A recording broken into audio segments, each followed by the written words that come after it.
Olá, tudo bem com vocês? Espero que estejam bem. Graças a Deus, Deus abençoe você, a sua casa, o seu lar. Glória a Deus pela sua vida. Estou eu aqui de novo hoje para estar lendo com vocês mais dois capítulos da Palavra de Deus. Hoje a gente vai estar vendo o capítulo 9 e o capítulo 10 de Juízes e vamos ver umas situações aí de reinado, né? Então, aí um tal de Abimeleque aí que era filho ali que de Gideão, né? Fugiu até o nome de Gideão.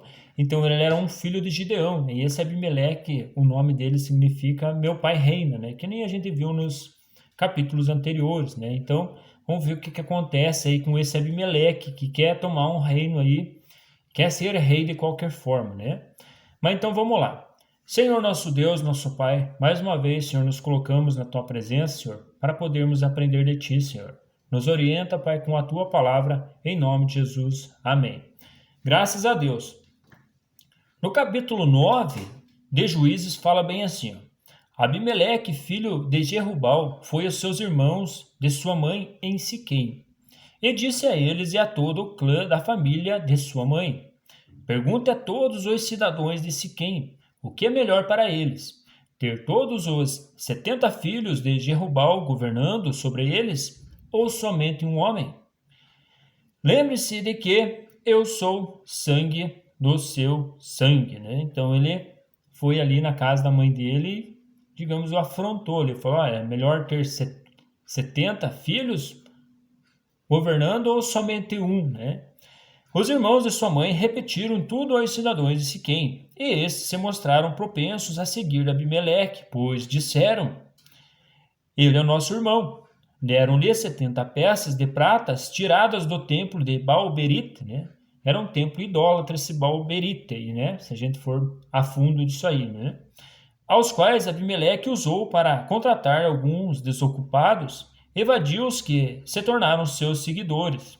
Foi à casa de seu pai em Ofra e matou seus 70 irmãos, filhos de Jerubal, sobre uma rocha. Mas Jotão, o filho mais novo de Jerubal, escondeu-se e escapou. Então todos os cidadãos de Siquém e de Bet-Milo reuniram-se ao lado do carvalho, junto à coluna de Siquém, para coroar Abimeleque rei. Quando Jotão soube disso, subiu ao topo do monte Gerizim e gritou para eles: Ouçam-me, cidadãos de Siquém, para que Deus os ouça. Certo dia, as árvores saíram para ungir um rei para si. Né? Então ele está trazendo uma alegoria aí a respeito das árvores, né? As árvores já queriam ungir um rei. Antes eles queriam ali ungir o rei ali, Gideão, né? Gideão falou: não, deixe que Deus reine sobre vocês, né? Então era esse o propósito desde o início. Até agora a gente vai vendo que era Deus reinando na vida deles, né? Então era Deus levantava pessoas que através dessa pessoa que Deus ia conduzindo aí esse povo de Israel. Mas aí por força as próprias pessoas queriam levantar para eles um rei, né? Então já começou ali com Abimeleque, né? Que eles queriam que Abimeleque fosse rei deles, né? E o próprio Abimeleque gerou no coração deles a vontade de ser rei, né? E já foi coroado rei, né? Então a gente viu que foi, já de qualquer jeito, foi coroado rei através das pessoas, sem direção de Deus, né? Ali eles disseram a Oliveira: Seja o nosso rei. A Oliveira, porém, respondeu: Deveria eu renunciar ao meu azeite, com o qual se presta honra aos deuses e aos homens para dominar sobre as árvores? Então as árvores disseram à figueira: Venha ser o nosso rei. A figueira, porém, respondeu: Deveria eu renunciar ao meu fruto saboroso e doce para dominar sobre as árvores? Depois as árvores disseram à videira: Venha ser o nosso rei. A videira, porém, respondeu: Deveria eu renunciar ao meu vinho, que alegra os deuses e os homens, para ter domínio sobre as árvores? Então as três árvores elas tinham fruto, né? Então elas de maneira alguma elas queriam estar reinando. Elas já têm o próprio fruto, né? Então ali vai sobrar para o espinho, né? Para o espinheiro ali, né? Finalmente todas as árvores disseram ao espinheiro: Venha ser o nosso rei. O espinheiro disse às árvores: Se querem realmente ungir-me rei sobre vocês, venham abrigar-se à minha sombra. do contrário, sairá fogo dos espinhos e consumirá até os cedros do Líbano. Esse aí era o fruto do espinheiro, né? Então, dá para a gente já ter uma ideia aí como é que estava sendo desenhado esse contexto aí de Abimeleque, né? Será que vocês agiram bem de fato, com sinceridade, quando fizeram Abimeleque rei? Foram justos com Jerubal e sua família, como ele merecia? Meu pai lutou por vocês e arriscou a vida para livrá-los das mãos de Midian, né? Isso é Jotão falando, né, para as pessoas ali, né? Meu pai lutou com vocês e arriscou a sua própria vida para livrá-los das mãos de Midian. Hoje, porém, vocês se revoltaram contra a família de meu pai, mataram seus 70 filhos sobre a mesma rocha e proclamaram Abimeleque rei, o filho da sua escrava, rei sobre os cidadãos de Siquém, pelo fato de ser irmão de vocês. Se hoje vocês de fato agiram com sinceridade para com Jerubal e sua família, alegrem-se com Abimeleque e alegrem-se ele com vocês. Entretanto, se não foi assim, que saia fogo de Abimeleque e consuma os cidadãos de Siquém e de Bet-Milo, e que saia fogo dos cidadãos de Siquém e de Bet-Milo, a consuma Abimeleque, né? Então, aí ele já está fazendo, digamos, profetizando de alguma forma aí nessa questão aí que vai se cumprir, né? Depois Jotão fugiu para Beer, onde ficou morando longe do seu irmão Abimeleque. Fazia 3 anos que Abimeleque governava Israel, quando Deus enviou um espírito maligno entre Abimeleque e os cidadãos de Siquém, e esses agiram traiçoeiramente contra Abimeleque. Isso aconteceu para que o crime contra os 70 filhos de Jerubal, o derramamento do sangue deles fosse vingado em seu irmão Abimeleque e nos cidadãos de Siquém, que ajudaram a assassinar os seus irmãos, né? Então, o que eu entendo aqui, a gente vai ver o reinado de Saul. Aqui está se desenhando o mesmo contexto, né? Então, um espírito aí maligno que Deus manda lá para estar confundindo esse povo aí, para que eles entrem em contenda, né? Perturbando eles, né? Os cidadãos de Siquém enviaram homens para o alto da colina para emboscada, os que passeavam por ali, e Abimeleque foi informado disso. Neste tempo, Gaal, filho de Ebed, mudou-se com os seus parentes para Siquém, cujos cidadãos confiavam nele. Sucedeu que foram ao campo colher uvas, pisaram-nas e fizeram uma festa no templo do seu Deus, comendo e bebendo, amaldiçoando Abimeleque. Então Gaal, filho de Ebed, disse: Quem é Abimeleque para que o sirvamos? Então eles já se rebelaram contra Abimeleque, né? No começo estavam no mesmo time e agora já estavam tudo de ponta cabeça, né? E quem é Siquém? Não é ele o filho de Jerubal e não é Zebul o seu representante? Aí, ó. Sirvam aos homens de Amon, o pai de Siquém. Por que servir Abimeleque? Se eu tivesse esse povo sob o meu comando, eu me livraria de Abimeleque. Ele diria: mobilize o seu exército e venha. Quando Zebul, o governador da cidade, ouviu o que dizia Gaal, filho de Ebed, ficou indignado. Secretamente enviou mensageiros a Abimeleque dizendo: Gaal, filho de Ebed, e seus parentes vieram a Siquém. Estão agitando a cidade contra você. Venha de noite você e seus homens, e fiquem à espera no campo. De manhã, ao nascer do sol, avancem contra a cidade. Quando Gaal e sua tropa atacarem, faça com eles o que acharem melhor. E assim, Abimeleque e todas as suas tropas partiram de noite e prepararam emboscadas perto de Siquém, em 4 companhias. Ora, Gaal, filho de Ebed, tinha saído e estava à porta da cidade, quando Abimeleque e seus homens saíram da sua emboscada. Quando Gaal os viu, disse a Zebul: Veja, vem gente descendo do alto das colinas. Zebul, porém, respondeu: Você está confundindo as sombras dos montes com homens. Mas Gaal tornou a falar: Veja, vem gente descendo da parte central do território, e uma companhia está vindo pelo caminho do carvalho dos adivinhadores. Disse-lhe Zebul: Onde está toda aquela sua conversa? Você dizia: Quem é Abimeleque para que o sirvamos? Não são estes os homens que você ridicularizou? Saí e luta contra eles. Então Gaal conduziu para fora os cidadãos de Siquém e lutou contra Abimeleque. Abimeleque o perseguiu e ele fugiu.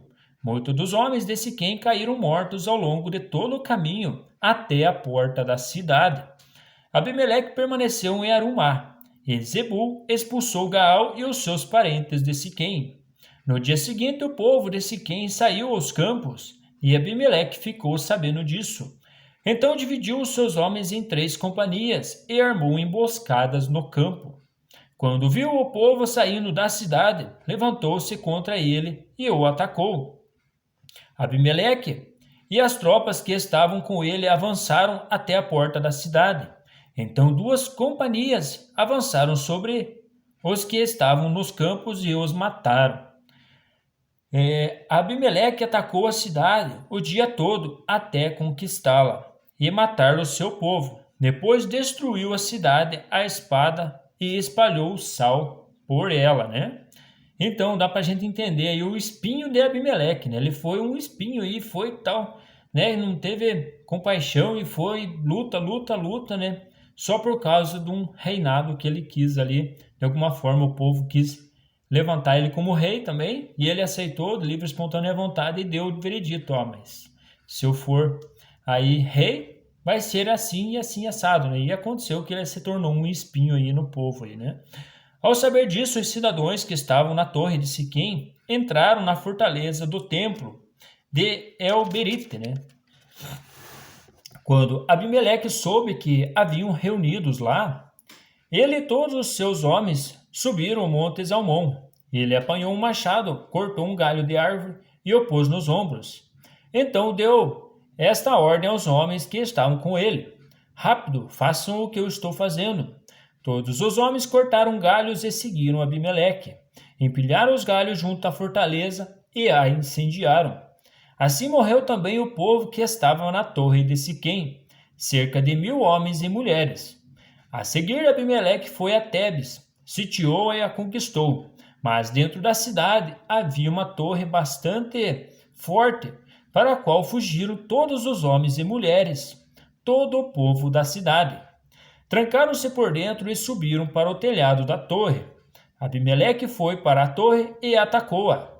E quando se aproximava da entrada da torre para incendiá-la, uma mulher jogou uma pedra de moinho na cabeça dele. Ele rachou o crânio. Imediatamente ele chamou seu escudeiro e lhe ordenou: Tire a espada e mate-me, para que não digam que uma mulher me matou. Então o jovem o atravessou e ele morreu. Quando os israelitas viram que Abimeleque estava morto, voltaram para casa. Assim Deus retribuiu a maldade que Abimeleque praticara contra a seu pai, matando 70 irmãos. Deus fez também os homens de Siquém pagarem por toda a sua maldade. A maldição de Jotão, filho de Jerubal, caiu sobre eles, né? Então aquele pronunciamento de Jotão que fala ali, né? Que a gente viu sobre o pinheiro, caiu sobre todos esses povos aí e morreu muita gente aí por causa de um tal de Abimeleque, né? Então tá aí um relato aí dessas situações aí que quando Deus não está no comando, dá nisso aí, né? A gente vai ver com o reinado de Saul aí, que é bem meio contexto aí também, né? No capítulo 10, fala bem assim: Depois de Abimeleque, um homem de Zacar chamado Tolá, filho de Puá, filho de Dodô, levantou-se para libertar Israel. Ele morava em Samir, nos montes de Efraim, e liderou Israel durante 23 anos. Então morreu e foi sepultado em Samir. Depois dele veio Jair de Gileade, que liderou Israel durante 22 anos. Teve 30 filhos que montavam 30 jumentas. Ele tinha autoridade sobre 30 cidades, as quais até hoje são chamadas povoados de Jair e ficam em Gileade. Quando Jair morreu, foi sepultado em Camon, né? Ele está contando aí desses esses líderes aí que foram em sequência, né? Mais uma vez os israelitas fizeram o que o Senhor reprova. Serviram aos Baalins, às imagens de Asterote, aos deuses de Arã, aos deuses de Sidom, aos deuses de Moabe, aos deuses dos Amonitas e aos deuses dos filisteus. E como os israelitas abandonaram o Senhor e não mais lhe prestaram culto, a ira do Senhor se acendeu contra eles. Eles os entregou nas mãos dos filisteus e dos amonitas, que naquele ano os humilharam e os oprimiram. Durante 18 anos oprimiram todos os israelitas do lado leste do Jordão, em Gileade, terra dos amorreus. Os amonitas também atravessaram o Jordão para lutar contra Judá, contra Benjamim e contra a tribo de Efraim, e grande angústia dominou Israel. Então os israelitas clamaram ao Senhor, dizendo: Temos pecado contra ti, pois abandonamos o nosso Deus e prestamos culto aos Baalins. O Senhor respondeu: Quando os egípcios, os amorreus, os amonitas, os filisteus, os sidônios, os amalequitas, os moaonitas os oprimiram e vocês clamaram a mim, eu os libertei das mãos deles. Mas vocês me abandonaram e prestaram culto a outros deuses. Por isso não os livrarei mais. Clame aos deuses que vocês escolheram, que eles os livrem na hora do aperto, né? Os israelitas, porém, disseram ao Senhor: Nós pecamos. Faze conosco o que acharmos melhor. Mas te rogamo-nos, livra-nos agora. Então eles se desfizeram dos deuses estrangeiros que havia no meio deles e prestaram culto ao Senhor. E ele não pôde mais suportar o sofrimento de Israel. Quando os amonitas foram convocados e acamparam em Gileade, os israelitas reuniram-se e acamparam em Mispa. Os líderes do povo de Gileade disseram uns aos outros: Quem iniciar o ataque contra os amonitas será chefe dos que vivem em Gileade, né? Aqui termina o capítulo 10, né? Então, todo esse contexto que a gente está vendo e está lendo é questão de idolatria, né? É questão de abandonar Deus e seguir outros deuses aí que tinham ali naquela época, ali, que eles levantavam altares ali de qualquer modo, né? Tinha muitos templos ali idólatras, né? E o povo de Israel acabava entrando nessa, e é onde que se acendia a ira de Deus, né? Mas é isso aí, era essa a mensagem de hoje. Vamos estar meditando nos próximos capítulos. Deus abençoe. Espero aí que vocês estejam lendo, estejam acompanhando também, né? Para a gente estar meditando e ver qual que é o procedimento correto para nós estar agradando a Deus, né? Aqui a gente tem bastante exemplos aí no Antigo Testamento aí do que Deus não gosta e o que Ele permite, né? Ele permite também que essas pessoas vão até o fundo do poço aí para estar clamando a Ele aí para Ele estar resgatando também essas pessoas, né? Mas para nós não sofrer, é melhor estar seguindo ao Senhor, ao nosso Deus, ao nosso Senhor Jesus, que morreu na cruz por mim e por você. Essa aí é a verdadeira adoração. Mas graças a Deus, Deus abençoe vocês aí e estamos juntos nas próximas leituras. Até mais!